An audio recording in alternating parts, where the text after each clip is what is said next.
we're live on Facebook too. Hey everyone, this is the Unauthorized Disclosure Show, and we're live. And I'm Kevin Gastola, and I'm joined with Rania Kalik. Hey, Rania. Hey, Kevin. I want to apologize from now for the lighting. It's the only option I have, and the light is just coming from the window. So, I feel like I'm half faced right now. So, all right. So I apologize for that. We are glad to be doing this. I gave this a provocative title of being locked down in Shithole America because it seems like every day we've just become more aware of this country. Even, I would say, people who are so-called woke individuals have learned more about the nature of this. Wouldn't you agree, Rania, that it's not fair to just say hey, we knew this all before? There's a lot that I've learned about how awful this country is. Yeah, I've learned that there's a lot of really wealthy people from both parties, by the way, who don't care if a lot of Americans die, as long as the profits can keep coming, which I guess is something I should have already known, but to actually see it play out the way it has been a big eye-opener in terms of the kind of class warfare that we have going on in this country. Yeah, I mean, a good recent example was Steve Mnuchin saying that you could live on $1,200 for 10 weeks. I mean, that's that's pretty clear class war right there. Yeah, especially he's I think he's worth hundreds of millions of dollars. He would have no idea. He wouldn't know what to do. The other thing was Nancy Pelosi did some guest appearance with that guy from Broadway. Yeah, James Corden. Yeah, and she was sitting in her mansion. I mean, Nancy Pelosi's also a 100 millionaire, right? She's one of the richest people in Congress. And she was sitting in her mansion, dressed like a very wealthy person. She had a sweater even tied around, her neck. And she was sitting behind her were her two massive luxury refrigerator freezers. There was two of them, not one, but two. Massive one, and someone even looked up, it was Sub-Zero is a luxury brand.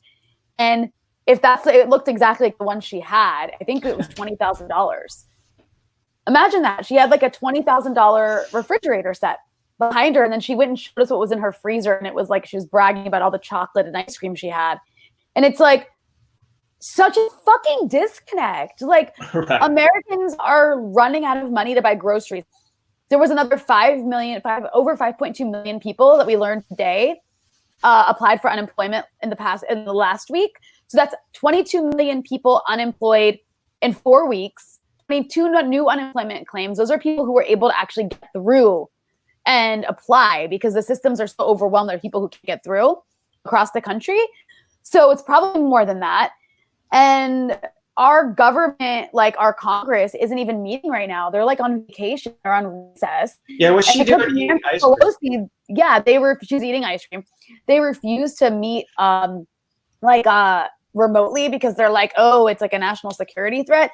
But this is an unprecedented situation, of economic catastrophe on top of public health catastrophe that we're dealing with right now. New York City is a freaking war zone in the hospitals. Over 2,000 Americans are dying every day from this virus. And it's you've got the president talking about reopening the country, and you have Democratic governors that are planning to reopen the country in their various regions of America. It's so alarming. And it's they want to reopen the country. We don't have mass testing in place. We don't have any sort of mechanism for isolating sick people in place. We don't have any mechanism for contact tracing in place. If you want to open up the economy, it's not the worst idea. You can't leave the economy closed forever, but you have to have these mechanisms in place. And we're no closer to that than we were a month ago. Yeah. It's fucking insane. And I'll just... I want to say one more thing. I didn't get my payment because I went to the IRS website. I'm eligible. I'm eligible for the $1,200 stimulus. And I went to the website yesterday and today, and both days it said that they still haven't determined, they don't have enough information to determine my eligibility. I don't know what the fuck that means. I have my direct deposit information. I know they do on file. I file my taxes every year. And so that's just a glitch that so many people are experiencing. So Americans who need this stimulus, like, I'm okay for now, but people who need it immediately might not even be getting it. It's insane. Yeah, and if I could just do a quick reenactment here of what it's like to tune into CNN and hear them talk about this 22 million figure of people jobless. And by the way, I actually saw this.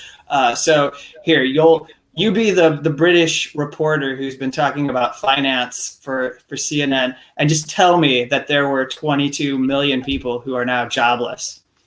Just tell me, Ron. Okay, there are 22 million people that are jobless. I'll even do the British accent. Yeah. Okay, well, thank you for that. It's just like... No, wait, no, you're kidding. That was how Anderson Cooper handled it. I was like, you're going to ask a follow-up? Or are you going to dig into it? She gave this report, a really good report about what it means for people to, like, this number. She was trying to talk about this number, and he's all like,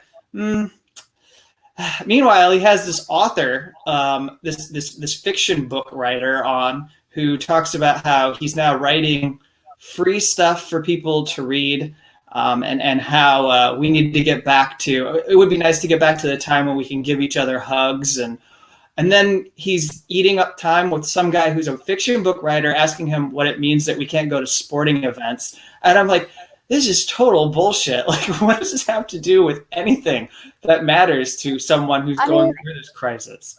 It also just shows you, like, the people on cable news are all a bunch of millionaires as well. So they're totally disconnected. They don't understand what it means to lose your job and not have a safety net of any sort to rely on. They have no idea. In fact, a lot of these cable news pundits have spent a lot of their careers actively promoting the sorts of policies that cut the social safety net. And what's really striking about what's happening in America more than other wealthy countries is that we're a country that is so hyper individualistic, so hyper capitalist, to the point where our elites are so, like, resistant to any sort of even temporary mechanism of welfare, even temporary. They don't want people to get used to it, right? So they would rather everyone go back to work without any sort of protective equipment for, like, anybody. We barely have it for doctors. We're definitely not going to have it for everybody else. So people are going to go back to work. They want people to go back to work and just die. They're like a death call. That's like a death call. You just want people to go and die.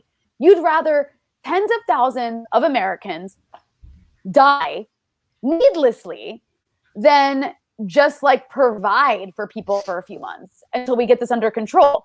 And I think that really speaks to just how cruel and brutal our system is. And on top of that,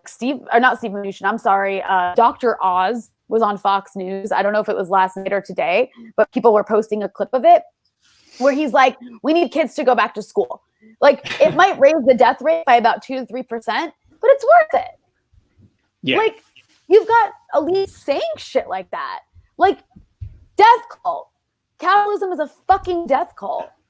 It is. It's an absolute death call. All right, so let's get to some of these comments and questions, and then we'll have more thoughts on more general issues peppered throughout as we respond to these. So these came from our patrons, who we thank very much for being supporters of the show. We couldn't do the show without you.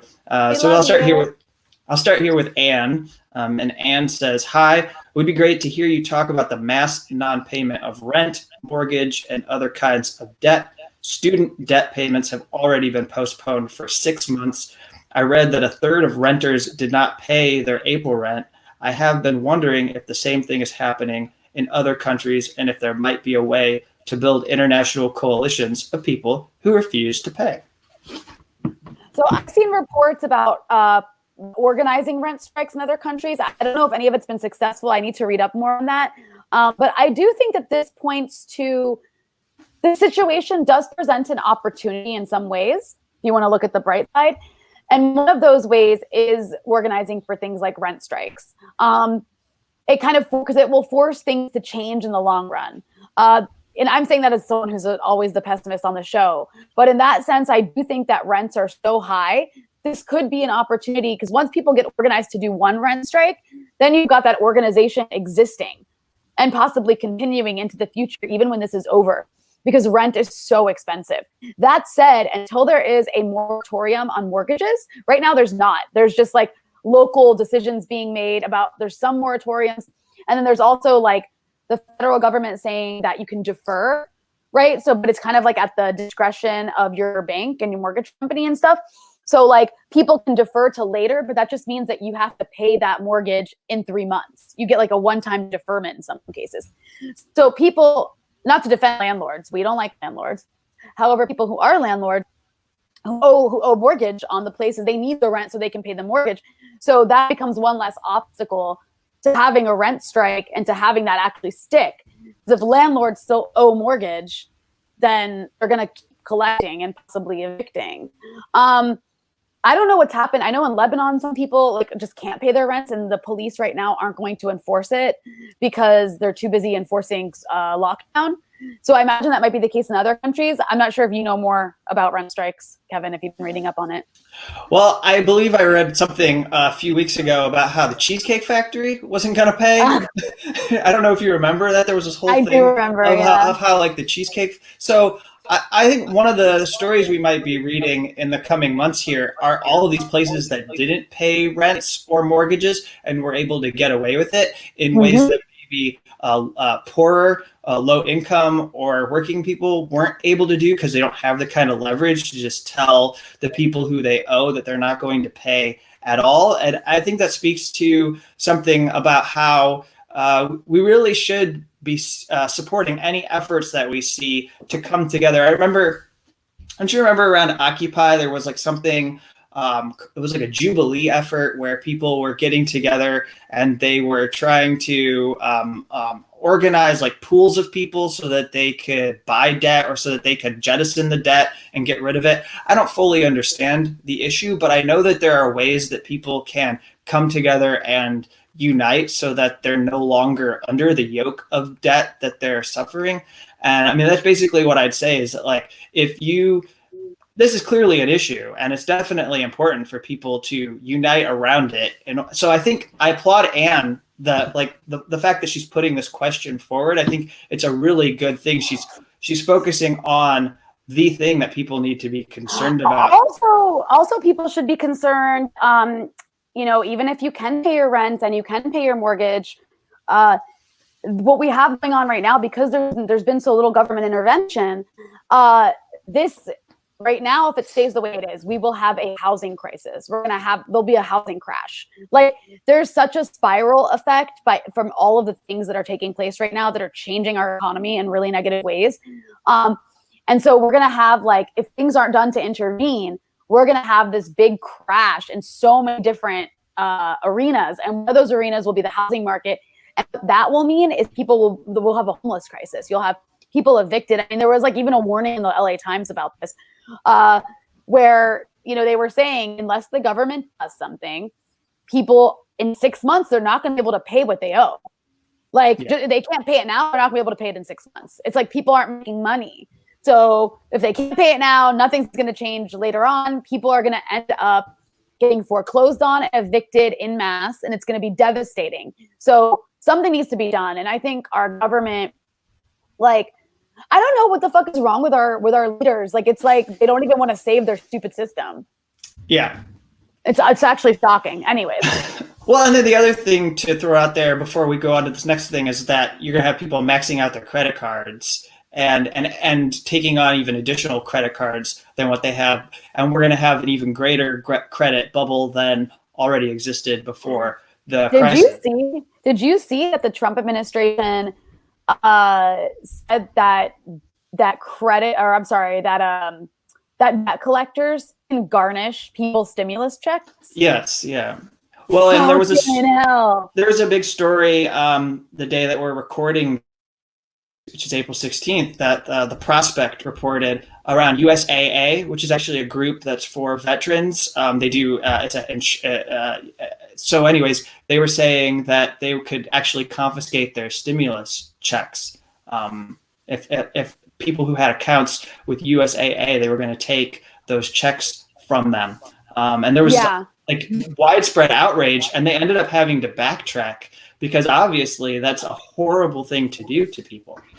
Yeah, I think like if elites in this country aren't careful, people are going to get out their pitchforks, I hope. So here's a next one. I'll read Robert's here, and then after I'm done, you can go ahead and read the next two if you want, Rania. Okay. So this one comes from Robert, which says, "Hi, Rania and Kevin. There was a great podcast by the Moderate Rebels in which they talk about the new left. What do you think of Crystal Ball and Michael Brooks? I really understand the importance of supporting independent journalists much more now. Also, should we forget the term leftists and invent a new term? Right-wingers are idiots for the most part, and our biggest foes are the fraud of liberal hipsters who aspire to have a dream position in mainstream institutions, like Max said. Regarding Anne's comment, I am in Canada and our situation is far from perfect, but we're in much better shape than our American brothers and sisters. But the idea of an international coalition is something I support." So that goes to what we were talking about before then. But, like, this is something I've thought a little bit about because I'm increasingly unhappy with this idea of thinking of things in terms of left versus right, not because I want to change my ideology, but because I think we should probably think of it more on some kind of class spectrum, because it does seem like, do you favor socialism or do you favor capitalism is probably the easier way of assessing where people fall. Like if I could draw a line and pinpoint where people are politically, I would want to know, are you full-blooded, cold-blooded capitalist? Are you slightly capitalist? Are you like a moderate? Do you like some socialism and some capitalism? Or are you just like so far into the socialism camp that you are buying books by all your favorite socialist thinkers or something like that? I mean, I think that's probably more useful than like left versus right, because that doesn't tell us what people think anymore. So I agree with that. I also think left puts us in boxes sometimes that sometimes we don't belong in. Like I don't agree with the identitarian obsession of part of the left, right? Like we've had conversations on our show about that and what our views on identity politics are and where we think it's flawed.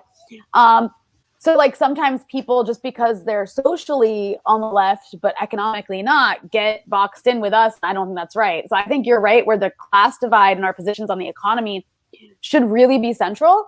And I also think we have to be able to be willing to be open to other people who don't think exactly like us. And that's why it's really important to be more accessible and not be so like rigid and you have to speak in this particular way about all of these things. Otherwise, people shut down and don't listen. We don't want to just preach to the choir. I really like Crystal Ball. I think she's really snarky and I like that. I like her views. I don't agree with everything she says, but I agree with a lot of what she says. I think it's really great. Someone like her who's one thing I really like about her is I think she's able to, she's one of the few people on a mainstream platform that speaks like the way we do. And that's really cool and really important because she has like access to a larger audience and she's pushing that message to a larger audience. I like Michael Brooks. I've met him before. I don't agree with him on everything either, but I think, what he does is valuable. I do wish sometimes that these people would be more open to engaging with people like us. Sometimes I think that because, you're really focused on like national security, I'm really focused on foreign policy in a way that makes people uncomfortable because I'm relentlessly attacked by these, pro-regime change people. And as a result, like, I think that there's a certain crowd of progressives who I really agree with on a lot of things who, A, I don't think talk enough about foreign policy, maybe because they don't know a lot about it. Or B, don't allow voices like ours onto their platforms. Or like they kind of play gay. I'm not accusing Crystal and Michael of that. I'm just saying like there is a crowd that, like, I always find it odd that crowd and our crowd don't engage like almost at all. It's like there's a big wall between us, and I wish that wall wasn't there because I think that our side would be stronger if we collaborated more and actually engaged with each other. But unfortunately, I don't see that happening. I hope that changes. But for now, like, I think everyone's doing great work in their own individual capacity. And I hope someday in the future, like, we'll be able to like actually speak to each other and like, help each other grow stronger. But for now, I don't see it happening. And that's kind of unfortunate. Yeah. So before you read the next comments we have from patrons, I'll just say that I really appreciate that there is someone now, a voice like Crystal, and that there are maybe even others who aren't necessarily doing it as explicitly, but they're able to contest this idea of populism and make sure that it's not just a right wing thing, that there's like right wing populism, that there actually can be left wing populists, that this idea that people who are working people who are maybe not as connected to the liberal establishment do have ideas, do want to change things and make it better, and that like there's been this whole mythology around flyover country being people who support conservative ideas and just only want policies that would basically not be in their self-interest, and that they're always willing to vote like individualistically, that they just want like lower taxes, that they want all of these, they don't want a handout, they're against welfare, they don't like socially liberal policies. I don't know that that's necessarily true. And so I think it's good that there's someone who's not just ceding those people to the right. And I do want to add something. Like, I am very excited about this like growth in left media. I find it really, what's the word I'm thinking of? Disappointing. That's not even the right word still. That there's been a constant failure of incorporating anti-imperialism into those platforms. It's almost like the rest of the world gets ignored except for when it's in the headlines. And then even when it's in the headlines, it's like only certain views are allowed, to be professed. And I just find that really unfortunate, because you cannot have, you're not going to be able to move the country left until you engage with our empire. So much money, and we've talked about it on the show before, so much money from our taxes, from our country, goes into dominating, bullying, and bombing the rest of the world, and doing these like regime change operations in various countries, whether it's in Latin America or in the Middle East. And now we've got this new great power competition with China, which unfortunately I do see a strain on the left participating in sort of like promoting, which is really bad and negative moving forward. So I do think if we want to have a successful left, you cannot ignore the rest of the world. You can't ignore the rest of the world and what we're doing to it. Otherwise, you're never going to be able to make your points about domestic policy, because you're always going to be able to have a center and a right that can fearmonger about a foreign boogeyman and literally move all the rage that should be going towards elites to hitting on other countries, whether it's, hitting on brown Muslim countries in the war on terror, or in this case, trying to divert all the anger about the response to coronavirus to hating on China and blaming China, when it should be our own leaders that we should be angry at for failing in our country. Anyways, I guess that's probably enough. We've talked about that topic. So why don't you share what Ronnie had to say? And again, Ronnie was, it's good to hear from him, because he told us last time we did a live show that he had the coronavirus. Looks like he's better now. Yeah, God, thank goodness. It also, when you guys get better, if you get it, it makes me and Kevin less anxious about if we get it. So Ronnie says, I will be working from home, call center work to try and help people with no electricity or gas, 9 to 7, Thursday and Friday, and might be too tired to tune in live. So sorry if you can't tune in. We hope you can. He said, give a shout out to call center workers worldwide, people who are ignored by the MSM, people corporations pay to deal with actual people in distress due to corporations' disgusting need to be richer than they already are. Thanks. So thank you, Ronnie, for doing what you do. We're happy that hopefully you're feeling better. And yeah, huge shout out to call center workers around the world. And you know what? A huge shout out to all of the people who are keeping everything moving and functioning, from the postal service to delivery people to grocery store workers, gas station workers, to doctors and nurses and anybody who works in a hospital, to the people who work at Western Union, for God's sakes, to anybody, liquor store workers, people who are doing drive-by and delivery services from restaurants. And I'm sorry that our country sucks so fucking much that they don't seem, our leaders just like don't care about your health or giving you any sort of protection while on the job.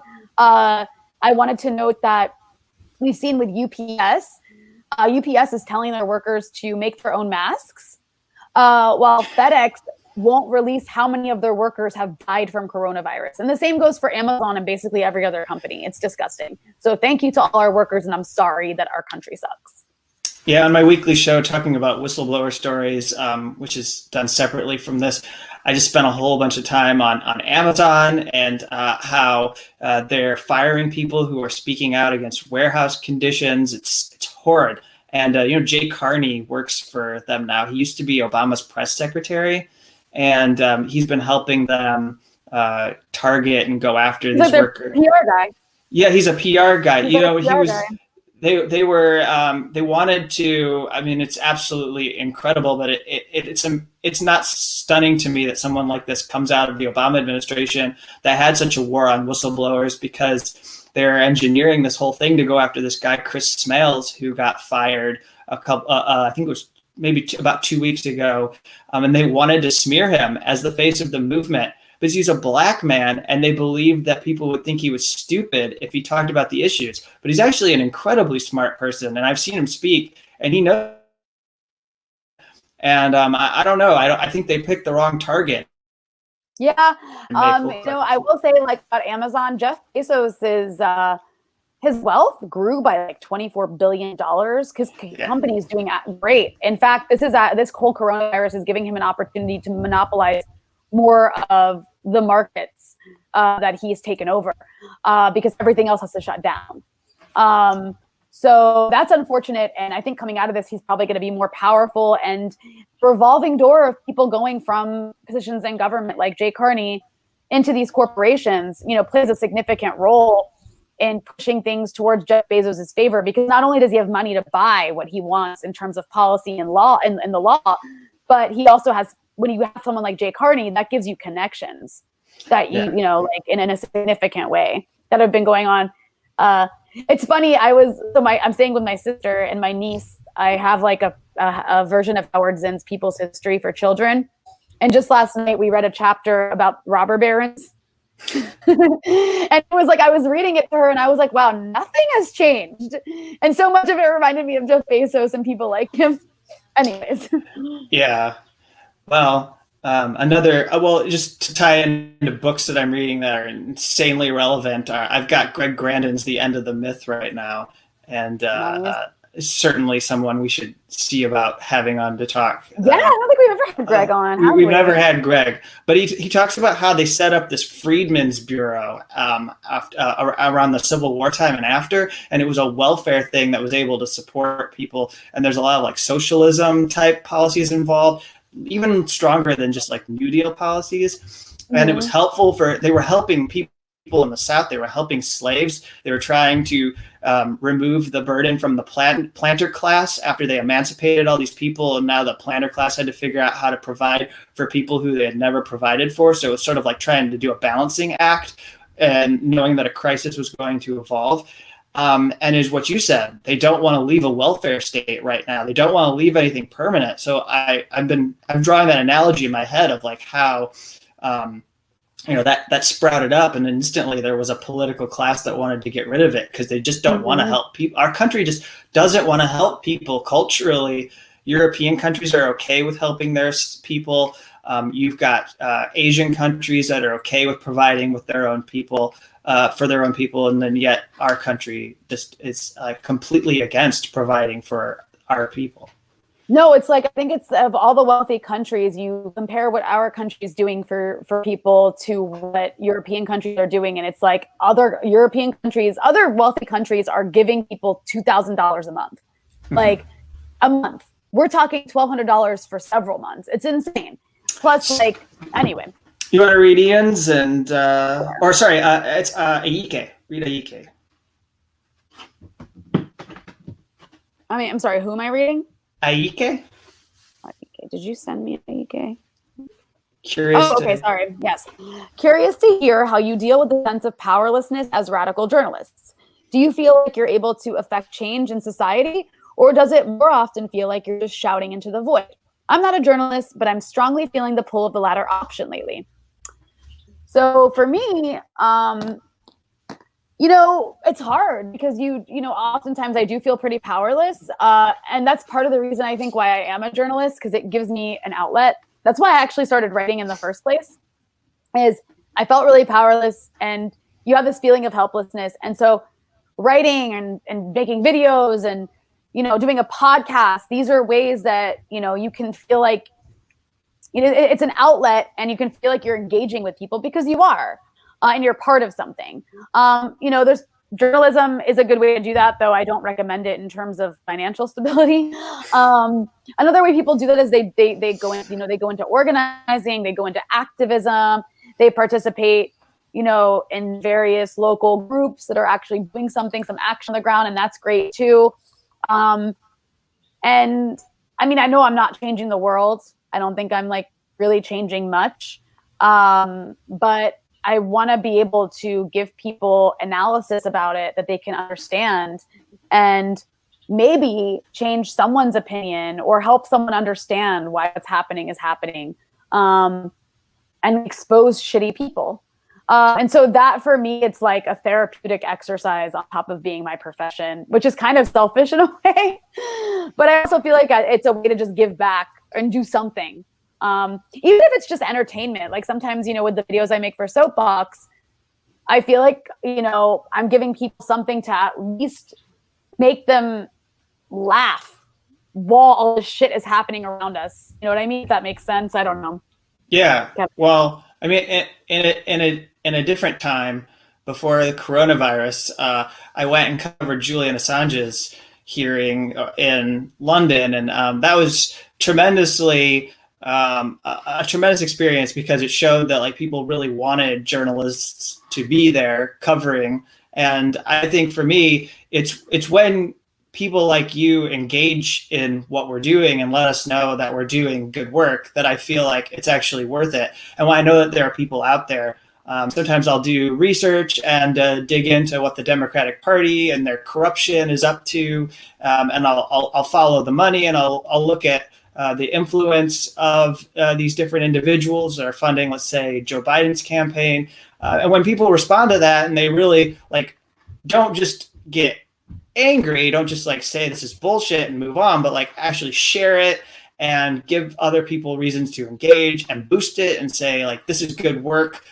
When I see people who are sharing different examples of journalism out there that needs to be spread, then I feel a little bit better about this world, because I know that there are people out there that are still willing to like care about these issues. And I guess I don't feel like I'm shouting into the void, because I know that there are people out there. I think it's hard to say that we're shouting into the void when we have a several hundred patrons for this show who do care about our voice. I mean, I think I would feel like I was shouting into the void if I didn't have an audience for what we were doing, and that they would like listen to us, because then I would feel much less hopeful about the possibilities of this world if there came a time when we couldn't talk about these issues. Like if we were talking about them and then people just ignored us and they thought that we were just wasting their time, then I would be really dejected. And especially, like, I think that would be a worse thing than being attacked for what we have to say. Mm-hmm. I would rather be attacked for what my politics are than have people just totally ignore and pretend like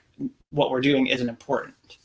Yeah, I agree with that. And also, like, I do want to add, one thing that I really like about what I get to do as well, not right this second because I'm back in the US, but I do feel like I provide a service in terms of offering people an alternative view of what's happening in places where only corporate media outlets get to go, like in Syria, or in Lebanon. Like recently, I wrote a bunch of articles about what was happening on the ground in Lebanon during these protests. And like what you got to do with Julian Assange, and I think that I don't feel powerless in that sense. I actually do think we're playing a really important role so that there can be that other account of what happened in an unfiltered way, from people who weren't a part of the corporate news outlet, like the corporate news machine. And so that alone makes me feel really good about what I do, because, 20 years down the line, I'm really happy that the articles I wrote from Syria will still exist to counter the rest of the false history that we're all going to hear. I'd say if anything, it's feeling overwhelmed, because every day I have a list of like three, and maybe you feel the same way. I have a list of like three Yeah. or four things that I feel like I need to be doing, but those take time. And, without having a team, I don't, this isn't the Young Turks. I don't have like a team of people I can turn to and be like, go get that. Or like, it's not a and newsroom sometimes the Young Turks is also like acts like mainstream media in terms of the way they cover things too. Yeah, just using that as an example of people who have resources to pull for. I think that one thing we might be able to do a better job of, but it's really difficult because we all seem to be competing against one another, is that there should be some way to collaborate with people a little bit better. I mean, one really gratifying experience for me in the last few weeks was working with this guy, Brad, on trying to challenge these states that were planning to hold primaries during this pandemic. I was really successful in like getting medical professionals to sign on and tell the state that I'm from, Illinois, that it was wrong to send people out to vote. We know we were right. I feel really confident in what I did because we're now seeing that people are being notified that there were people who tested positive in Chicago, and that there was even one guy who was 60 years old who died. He was an election judge during the primary. So anyways, I'm just saying, like, when you're involved in that kind of things, it's hugely important to be doing this kind of work. How about I read another comment here so we can keep moving? This is from Ian. Obviously, the U.S. federal government is not part of any kind of solution at home or abroad and are only causing more problems by sabotaging international institutions and cooperation and leveraging the crisis for increased aggression. U.S. national politics are also basically at a dead end, in my opinion. Do you guys see any hope for new intranational and international structures are emerging to fill the empty spaces like Cascadia, the Western States Pact, or any countries around the world allying with each other and bypassing the U.S. to deal with the crisis? It's a good question. And so then I'll just add that Ian had some additional color here, which was, I was pretty bummed that even after Russiagate, Greenwald and Michael Tracy followed Matt Stoller down the blame China, World Health Organization rabbit hole. It seems like you guys and the gray zone are the only ones who actually understand how imperialism is involved in creating and shaping these narratives. I want to say about that. That's a really good comment. And I really I always liked Matt Stoller. I think he has a fantastic analysis of the Democratic Party, and he's really good on that issue. He really understands the inner workings of the party and of Congress. And he's kind of an invaluable asset on those things. That said, I've been incredibly disappointed to see him go this just like anti-China extremist route. Like it's alarming because what he's saying isn't true. It's also dangerous because it plays into a new Cold War that it was already bubbling under the surface. Actually, when the trade war started, it was really out in the open, but Americans weren't really aware of it. But now with the coronavirus, it's accelerated. There's this great power competition. It started with the pivot, to Asia under President Obama. China is this rising economy that's really successful, that's managed to be successful in the global sense, right? But while sort of like bypassing U.S. enforced neoliberalism, like they have a model that works outside of that. And that's a huge danger to the U.S. because it's a model that threatens America's model. We talked about it on our show last week with Ajit Singh, which people should go listen to. But I guess to go back to my point, I was really disappointed to see Matt Stoller go that route. And I didn't even say anything to him, but he unfollowed me. On a side note, I just noticed he unfollowed me. I didn't even have a back and forth with him. I assume it's because he doesn't like what I've been tweeting. I was defending the WHO, which is crucial in the middle of a pandemic. He was saying the WHO sucks after Trump defunded it. The U.S. is one of the biggest funders it's the biggest funder of all the countries to the of the WHO. It's a crucial international organization that, especially right now, is playing an important role in the middle of a fucking pandemic. particularly for poor countries. Countries like Lebanon, for example, are almost entirely dependent on the WHO for coronavirus tests because they don't have money, like a lot of poor countries, to produce or buy tests. So they need an organization like the WHO to help them in that capacity. I was really shocked to see him and other people, Michael Tracy is somebody who I like. And, I've engaged with him before, and I don't agree with everything he's saying. I don't like what he's saying, but at least he's willing to engage with people. And so on that, I will, I like that about Michael Tracy. He's not somebody who will just like banish people, block people, and go nuts just because somebody disagrees with him. He actually does engage with people who disagree with him. So I feel like Michael Tracy is someone who, moving forward, we could have a conversation with about this. Not everybody's like that. So I just hope that like going forward, people aren't going to fall down the anti-China rabbit hole. It's not about loving China or praising China or saying China's perfect. China certainly has issues like any government.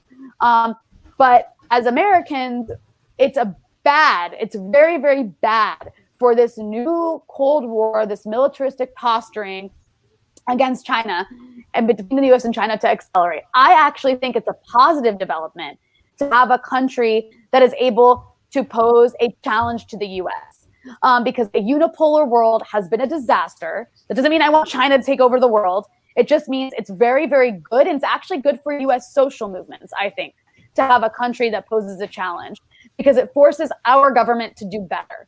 And I wish people like, Matt could see that. But I think a lot of liberals might just be like really scared about a rising China because they assume China is going to try to do to the world and to the US what the US has done to everybody else. So I think a lot of it's projection.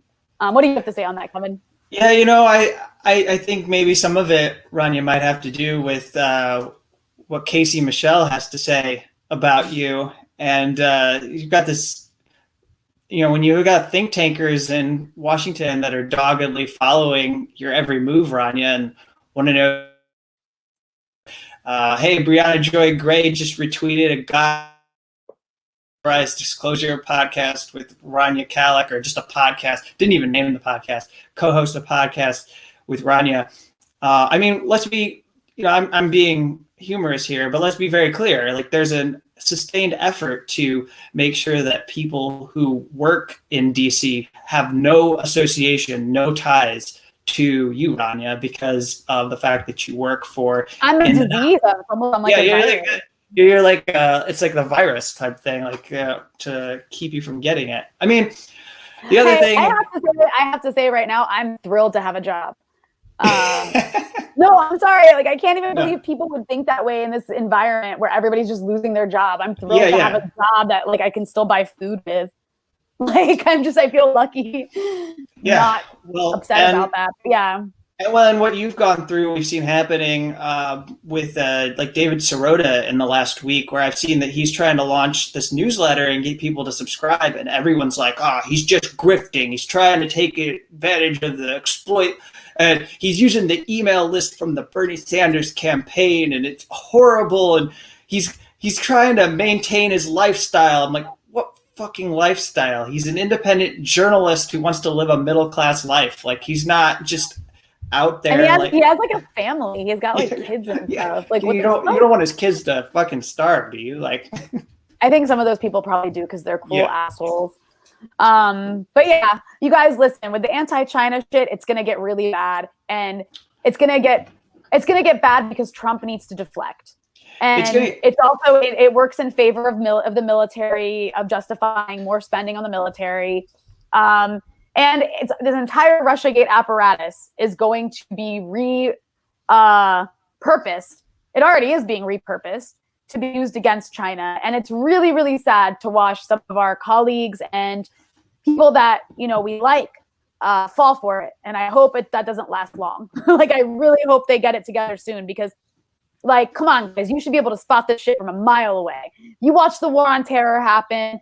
You watch this Russiagate shit happen. You should be able to recognize what's happening between the US and China right now, and what the US national security state and the US media are trying to do by deflecting blame from our government and the failure of our institutions and our economic system by taking that anger and repositioning it at China. Like, it's so fucking obvious. And if you're somebody who got all the other stuff, I don't know why you can't get this. Right. Well, I said that I would be okay with going to a Chinese hospital and being treated, and I got the whole wrath of the right-wing media machine coming down on me because I said something that I think should be completely obvious. They're at the end of a first wave of a pandemic. They know better than any U.S. hospital how to deal with this virus. And I said it in response to this bullshit question that was posed by Mark Thiessen at the Washington Post. And by the way, he's a former Bush administration official. And he basically said that this pandemic doesn't prove that this country needs socialized medicine. He's a right-winger, he said that. And he said, would you rather, he put this question out there of, would you rather be in an American hospital or an Italian hospital? And just to get under his skin, I was like, well, you know what? I'd actually like to go a step further. I would want to be in a Chinese hospital because I figure that they would know the best out of any country how to treat people. They also have better protective gear. Like, most doctors would rather be working in a Chinese hospital right now. I mean, like, here's the thing is, like, I understand that it's easy to be angry at China, especially since we know that they kind of like fucked up the response for the first couple weeks in terms of like Wuhan wasn't shut down right away, right? Like, we know, like, there was like a 6-day lag between when the centralized government knew this was going to be a real problem to when Wuhan was shut down.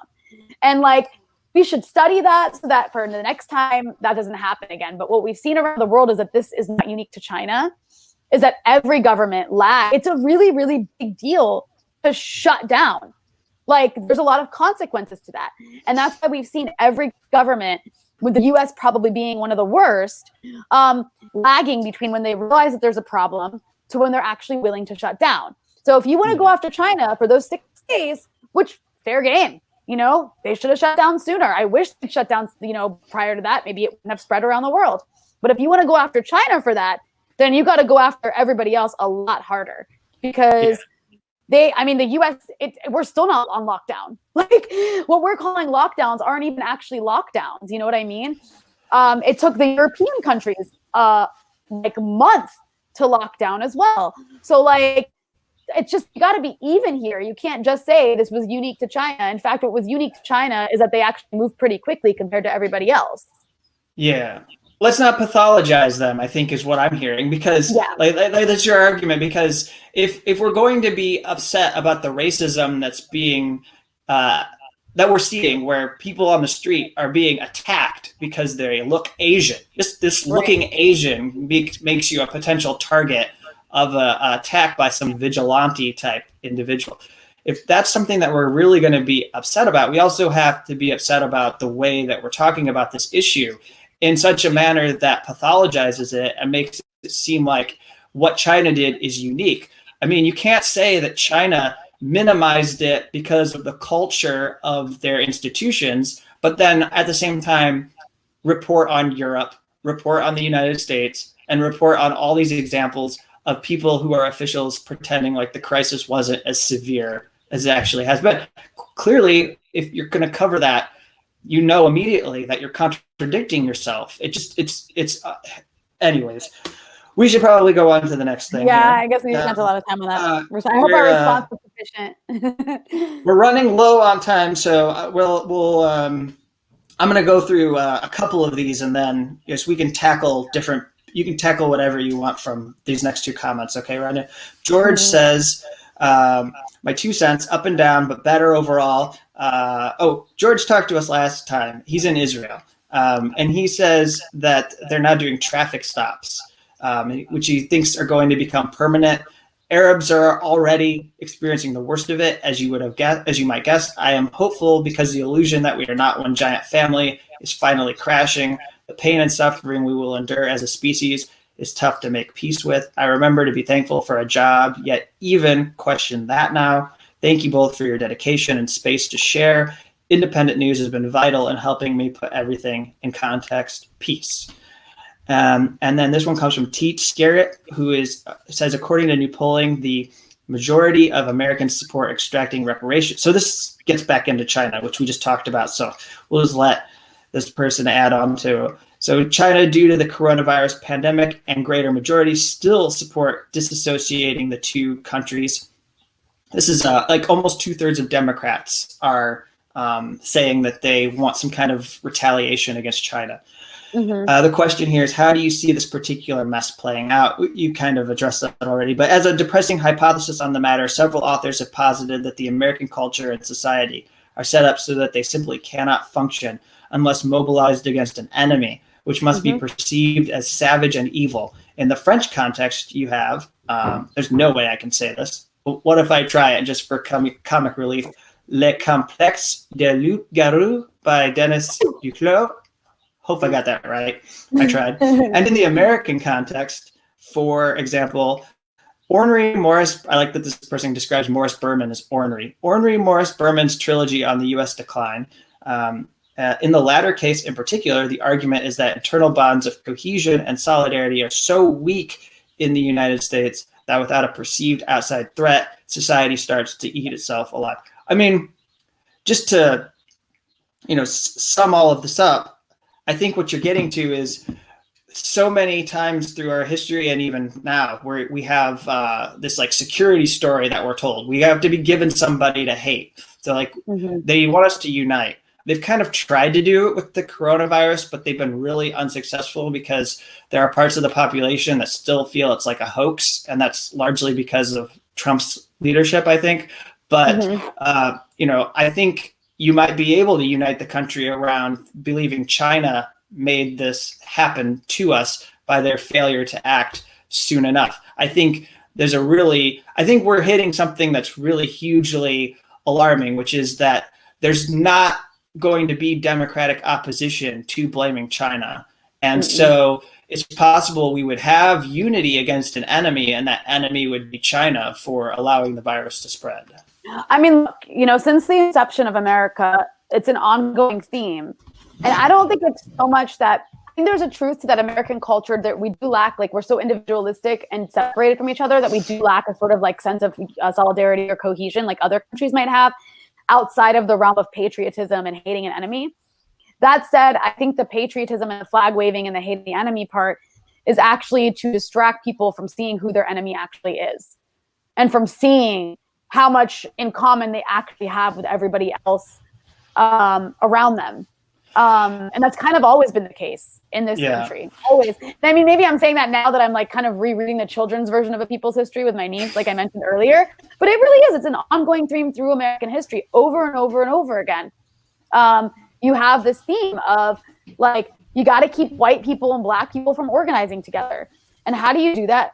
You give white people an enemy and you make the enemy the black people, or you give them an outside enemy, right? You give them Mexico as the new enemy, so we can expand territory, and on and on and on and on. The Indians, the Native Americans are the enemy, and and it just like you got to always try and like separate the classes that way. It's historically a common theme, and I think now China is the nemesis for more than just that reason. I think China really it's a part of what we hear our own officials say. It's about great power competition. And China is this rising great power, and the U.S. is threatened by that. And so we have to ramp up the hate. You have to ramp up the dehumanization, and you have to give people a reason to hate China. And coronavirus provides you with the perfect reason, because China is where it started. And now we see an attempt by even the national security agencies who, after saying that it didn't start in a lab, are now saying they're investigating the possibility that coronavirus was started in a lab in Wuhan. We already have 3 in 10 Americans who believe it was. That's probably going to go up, even though it's based on nothing. So it's unfortunate and it's bad. And I do think that, I think that going forward, like we're seeing the decline of America take place, and this is accelerating it. It already was happening. This is accelerating it. And that's not good for Americans in many ways. So I think that we're going to see our own standard of living here decline as a result. And instead of getting mad at the elites who are responsible, it's like they're going to successfully divert it away to blame China. And the other thing that's amazing is that you might actually see a partisan battle over who should be the bigger enemy. Should it be China or should it be Russia? One thing I think is worth noting is that there was a incredibly insane bit of pseudo journalism by the New York Times about Putin and like the war on science. Did you see this article, Rania? I did. And I was looking at it specifically. I almost wrote about it. I wish I had taken the time to just sit down and deconstruct it, because but the thing was that it was pointing to all of these things that have appeared on RT, all of these examples of coverage that, maybe both of us might take issue with. We may not necessarily even like the individuals who are being given a platform on this show. Some of these things that were cited, like they pointed to one person who I think is a bit of a crank. His name's Wayne Madsen. But in doing so, in focusing on RT, they're suggesting that Russia today is, in effect, Russian government policy making.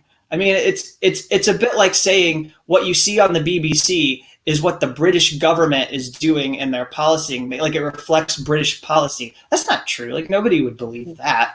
It does. I mean, look, I think to a certain extent it does. And that's okay, though. Like, it's like you should expect that when you go on RT, you're going to get a certain narrative. And you should expect when you go on the BBC, you're going to get a certain narrative. It's not like they give their orders to anybody. I know that's not the case.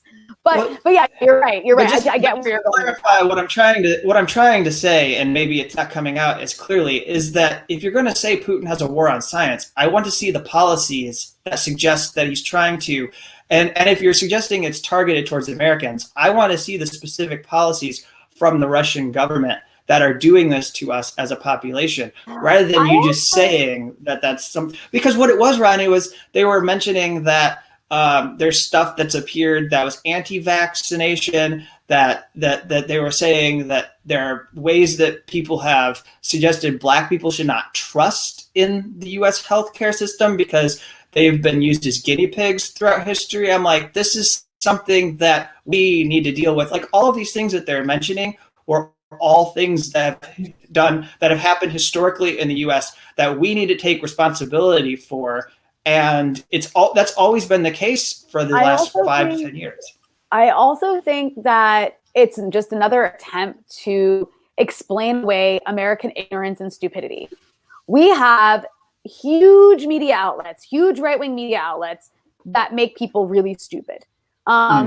That spread conspiracy crank theories. If you're watching Fox News right now, hello. And the New York Times knows this. Like, it's a way to deflect blame from our own country. Like, Putin is not the reason 3 in 10 Americans think the virus started in a lab in Wuhan.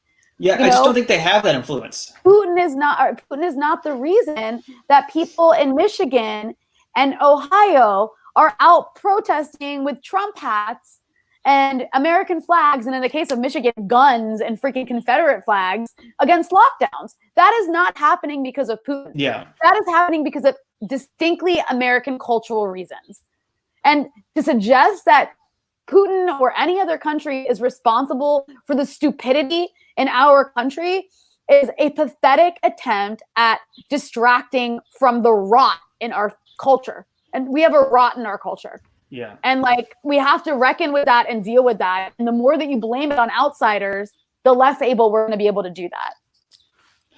Well, let's get to, there's one comment I'm going to have to skip over because I didn't get a chance to look over the piece, but maybe in our next show that we do, we can come back to it. But anyway. Also, I'm really sorry. I really apologize for the lighting. The sun is moving. And so now it's like one of my arms is glowing.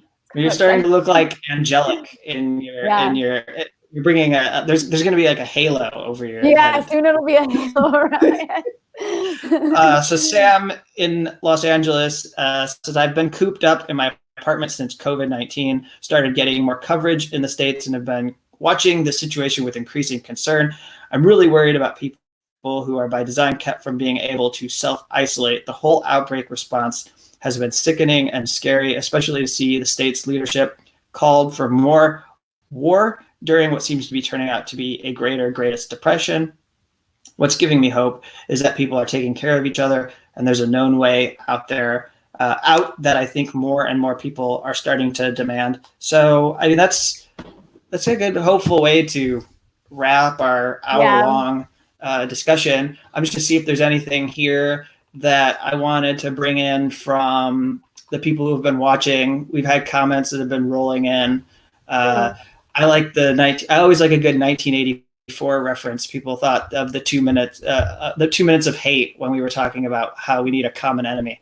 There was the 2 minutes of hate.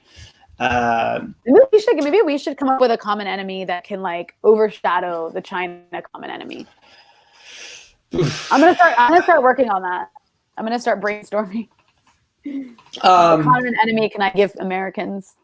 So just to be clear, Ian added that the whole thing of this Cascadia States Pact, which we didn't really say anything about, was this thing of like how Washington, Oregon, and California might be willing to form their own progressive state or nation in order to like insulate themselves from being, because they're actually like have some progressive ideas. Washington, I think if there's anything you could say about what's happened during this outbreak, it's that there hasn't been enough conversation about Washington State and what they've done in order to respond to the crisis.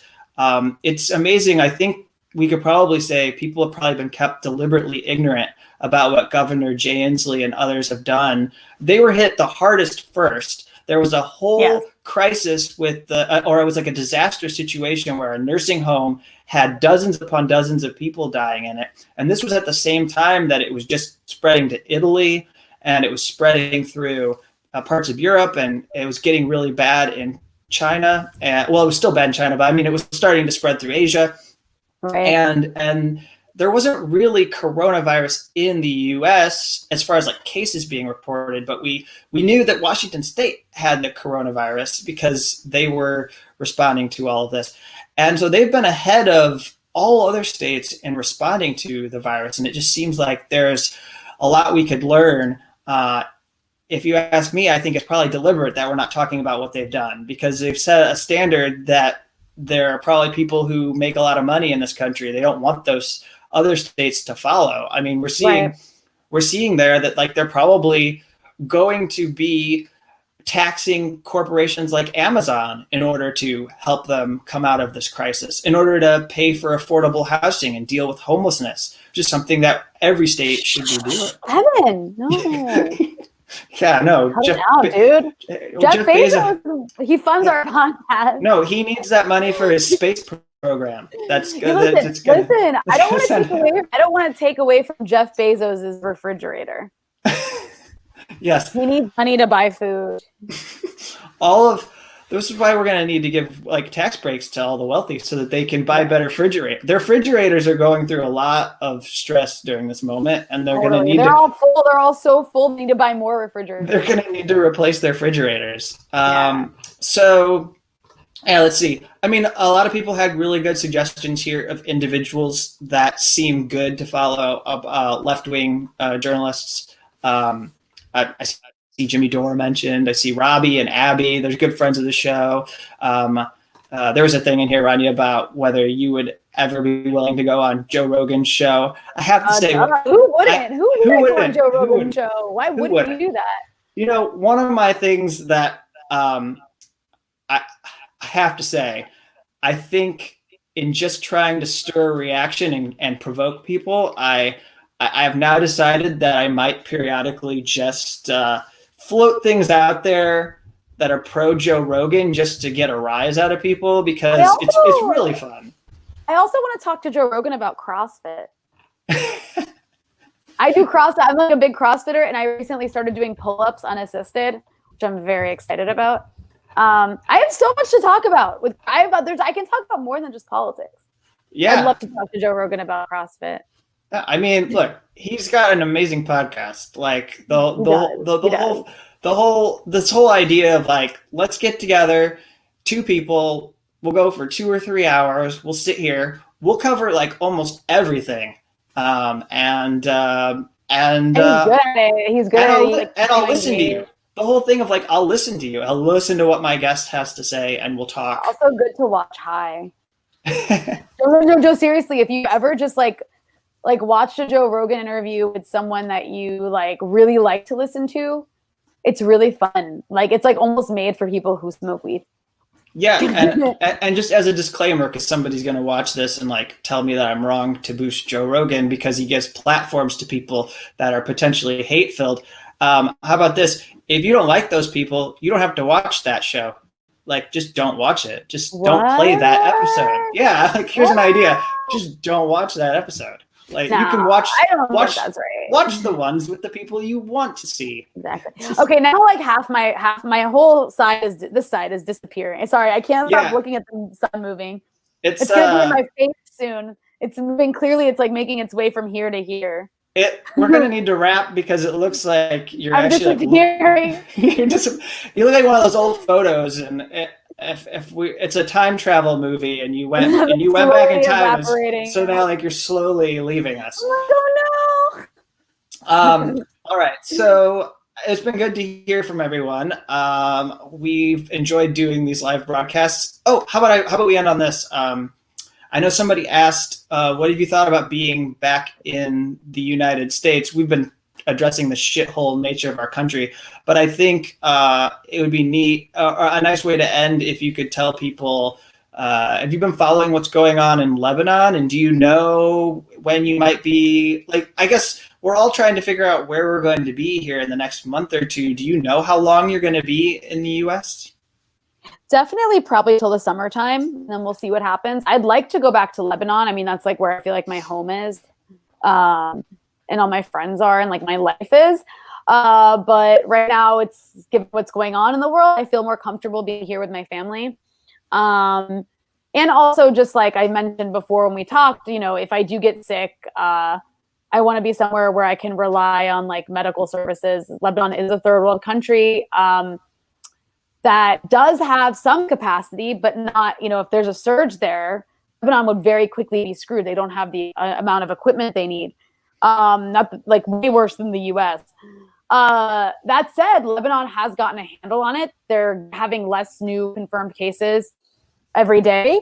So at least this first wave never presented a surge for them because they locked down really early. The problem for Lebanon is going to be the economic consequences of this because like unlike countries in Europe or the US, they don't have money to keep the economy frozen and people paid and fed while they endure this. So Lebanon is like a lot of third world countries that are very poor and in a tough spot because they both lack the healthcare capacity to deal with a surge, so they can't allow it to get out of control, but also shutting down their economies presents an even bigger catastrophe than does in America.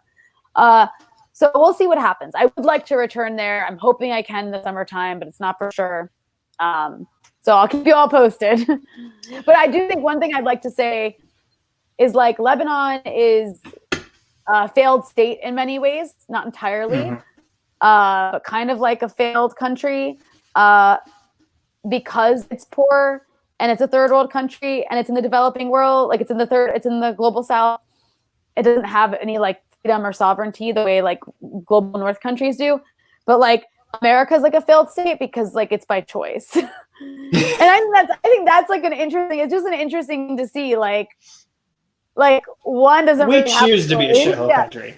Yeah, our government it's like our government has all the fucking wealth in the world and they choose this. Yeah.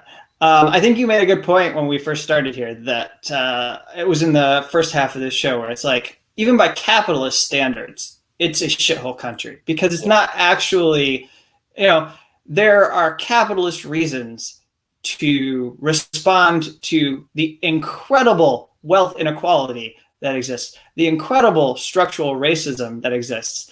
And it's like, nah, self-preservation isn't even good enough to get us to deal with it. Exactly. And on that note, do you have anything you want to add about your situation? No, just the housekeeping item that we would have to end any broadcast or show, which is to say thank you to all of our patrons for supporting our show. We really are grateful for your continued support, especially at this time when some of you might be really, really depending on stimulus checks or if you're not in the U.S., but you're outside the U.S., depending on some kind of assistance from your own government in order to help keep you alive, in order to help you get by during the coronavirus crisis, this global pandemic. We're really glad that we still have your support and that you're still tuning in and listening. For thank you so much. For people who stumble on this video, which is going to be available, and they want to support us, you can go to patreon.com/unauthorized disclosure, patreon.com/unauthorized disclosure, and become a patron. All you have to do is just give a few bucks. Again, it's a really hard time, so just giving a buck would be great. It would go a long way to helping us do this show. And then you'll get access to any exclusive content. You get to ask us questions. We'll do shows like this. We really appreciate, and we want to have, and we really want to show this that we care about you every time that we do this. So thank you. I don't really have anything else. So I'm glad to have all these comments that we've gotten from YouTube. It's been really nice to see people engaging and talking with each other throughout the broadcast. I think we're done.